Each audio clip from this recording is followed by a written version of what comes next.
here's another case where we have to work backwards. So we take our formula and we're given the length is 14 pi. So that's going to go in here. So 14 pi centimeters is the length of this arc if I was going to walk around from x to y. So I need to figure out what the measure of this arc is, which would not be exactly 80. It would be, we learned earlier that this arc would be exactly twice as long.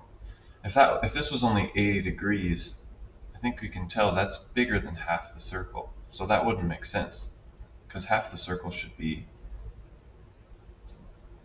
well, it's close to half the circle, because half the circle would be 180. So if we just thought this was 80 degrees, that doesn't leave enough going around the other way. So it should make more sense that it's twice as long as this inscribed angle. So that's the first challenge to this problem. The next thing we got to do is plug in pi times diameter for circumference, and then cancel out the pi's, because we can, again, divide both sides by pi and it goes away. So then I have 14 equals 160 over 360, and it would be nice to kind of clean this fraction up a bit. The zeros can cancel out,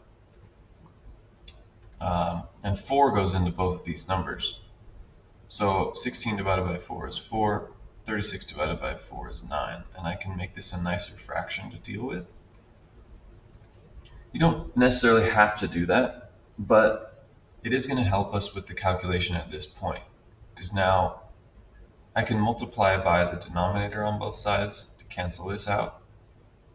So I just do 9 times 14 is 126, and then that's equal to 4d, and now I can divide both sides by 4. So 126 divided by 4 is 31.5. So our diameter is 31.5